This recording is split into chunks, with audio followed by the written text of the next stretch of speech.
it's drama, it's sports, it's whatever. That thing that your kid does, they're good at, they like it. Think about that. My 4 kids, they all get a bunch of different things. Daniel, my oldest, he's super into sports. Baseball, basketball, football, whatever season is, he loves it. And so I've seen this happen to him. You've probably seen it happen to your kid.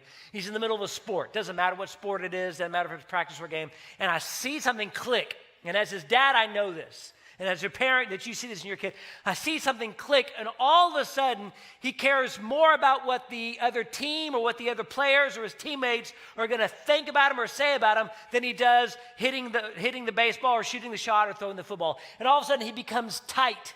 And his swing isn't the way it's supposed to be. His shot isn't nearly as fluid. He doesn't throw the football as well as he normally does. And there's that moment where I can just see he's inside his own head. And I have to pull him aside and go, hey, come here, son. And he's frustrated. What, Dad, what? I go, dude, relax. I am relaxed. No, son, it's just a game. It's just a sport. Yeah, Dad, but what if we lose? And I go, who cares? No, like, what if we lose? Well, who cares? Well, the coach will care. I don't care.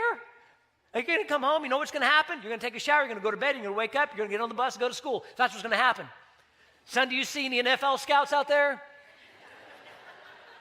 Right? You don't see any coaches. I mean, it's just your game, son. Relax. Well, what if the other team talks bad about me? They probably will. It's called trash talking. That's part of sports. Well, son, listen. You're playing this for fun.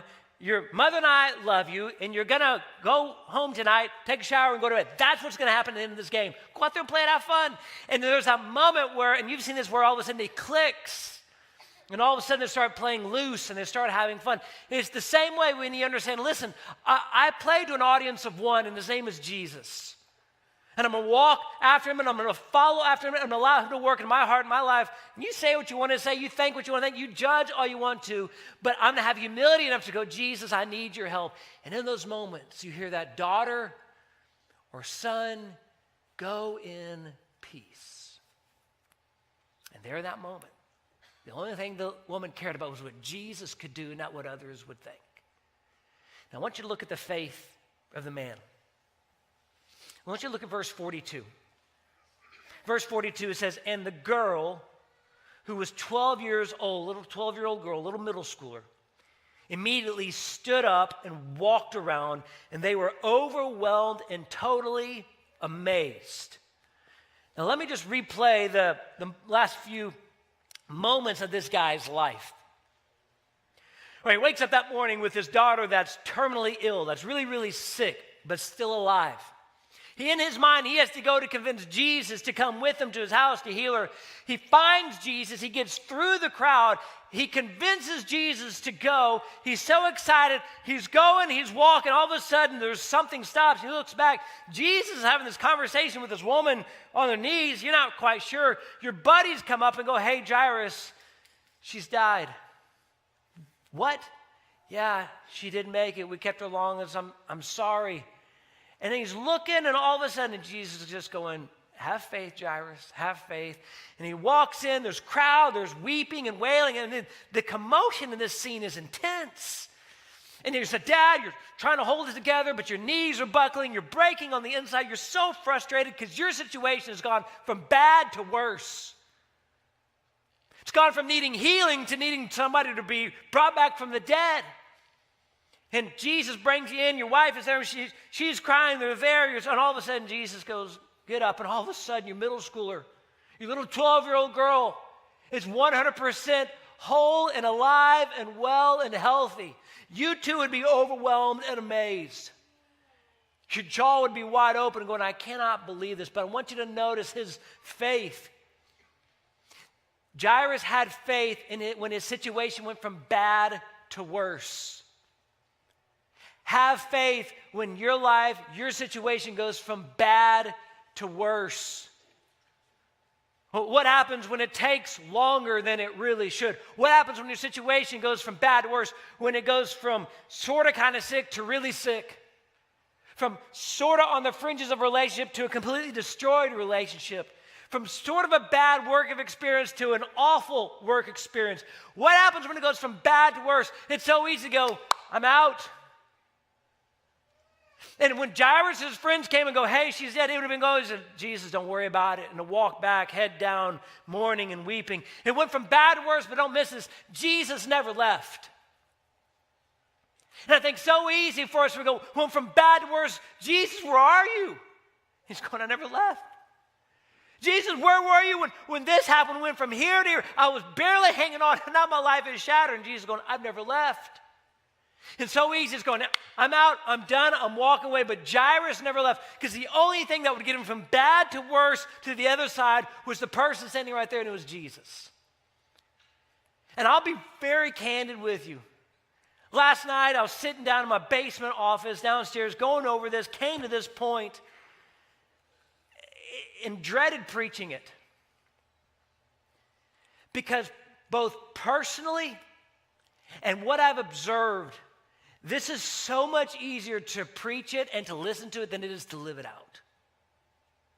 Like when it goes from bad to worse, and that pain is just almost unbearable, and you reach that moment where you've cried all the tears, and you keep crying, but there's no more tears coming down because you're just out. Like, and it doesn't make sense, and then you hear the preacher go, have faith. You're going, that hurts. And so the only thing I could think to do last night was, for those of you in this room, and I don't know what your situation is, but I'm confident many of you are walking through a situation, went from sort of okay to really bad to absolutely devastating. I just prayed for you. And my prayer for you is that you would have faith in Jesus, because what I've personally experienced and what I've seen in others is Jesus is the only thing that will get you from bad to worse to the other side. Even when it takes longer than you think, even when it hurts more than you ever could imagine, Jesus is the only thing. And if you will just have faith in him and to trust in him and know that he will not leave you, you don't leave him. He said, I'll never leave you and nor forsake you. But all too often we go, well, went from bad to worse, I'm out. My daughter went from sort of sick to dead. And Jesus, if you would just come and kind of kept on my schedule, it would have all worked out. I'm out. Because Jairus just have faith. All right, Lord. Walks to his house crying, goes up. And you can imagine what's going through his mind, what he's trying to talk to his wife about, just going, I don't know what's going to happen. And Jesus goes, hey, little girl, get up. She wakes up, overwhelmed and amazed, just because they had faith even when it went from bad to worse. Bria and I were walking through a situation with a couple this week. They'd been talking to us for the past couple of weeks. They're going through an awful situation. They're a married couple, something they're going through at work. And you know, when one spouse has issues at work, it really affects the family. Walking through it, and it was a bad situation. And this week it went to really bad. So it went to worse. And so we were talking to them back and forth and just trying to help them out and walk through it. And we knew it was bad, and we knew it had a possibility to go worse, and it did. And so we were talking this week, and I listened to them, and I just said, now, you knew that this could possibly go this way. And they said, yeah, we knew it, but it still hurts. Yeah, we knew it may not go well, but it still has an awful lot of pain. Now, you may know that it's heading this way, but it's still painful. Still hurts. But what's amazing to Brianna and I is to watch this couple walk through it with their heads held high and their faith in Jesus. To go, you know what, this is not the way we hoped it would go, but it's the way it is going. But we're trusting Jesus in charge, and he has other plans and other doors and other opportunities for us. And for Brianna, it's such an encouragement to watch this couple walk through an extremely painful thing in their life with their eyes still fixed on Jesus. And I don't know what you're walking through, whether it's work or marital or finances or health or with kids or whatever your situation is, but you keep your eyes on Jesus. You have faith in him, because he's what gets you from bad to worse to devastating to on the other side. But all too often we get to the end and we think the pain's unbearable. We just go, Jesus, I'm out. And Jesus going, I'll never leave you or forsake you. Why in the world would you do that to him? Have faith when it goes from bad to worse. I'll finish with a prayer that you can pray in Psalm 139. And it's from the writer of David, King David. And it is a reminder, I was reading it last night, of how personal our God is. Psalm 139, verse 16, says, you saw me before I was born. Every day of my life was recorded in your book. Every moment was laid out before a single day had passed. It's personal. You knew me before I was born. Every day, every moment of my life, of your life, was laid out before you were born. He says, how precious are your thoughts about me, O God. They cannot be numbered. I can't even count them. They outnumber the grains of sand. And when I wake up, you are still with me. And if we were finishing our time at the coffee shop here today, I would just go, listen, I don't know if what I've said has made any sense, but if you hear nothing else, the Jesus that I know is so deeply and profoundly personal. And he knows you, and he loves you, and he cares for you in that very moment that you're in right now. That moment from bad to worse, that moment of humiliation, that moment of defeat. He knows right where you're at. If you will just be willing to trust him and place your faith in him, he will lead you through that bad time, through that worst time, through the other side. Jesus that I know is personal. He cares for me, and he cares for you. And my hope and my prayer is, I don't know what you're going through with your family. I don't know what you're going through in your life. But you keep placing your faith and your trust and your hope in Jesus. He is what will get you to the other side.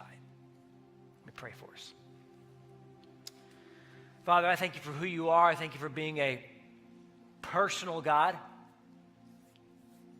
I thank you for loving us. I thank you for knowing us before we were even born. Jesus, I thank you for the example you set, for not allowing the chaos of life and the busyness of life to overshadow moments with people. Even when you were on the cross, you had that conversation with the thief next to you, and you told him, today you will be with me in paradise.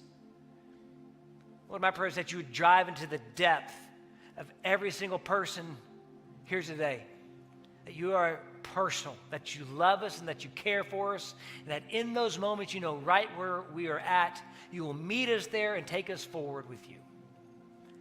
If you've never trusted in Jesus today, you can say something like this. Today, Jesus, I trust you. I place my faith in you. Forgive me for my sins. Fill me with your spirit and help me to live for you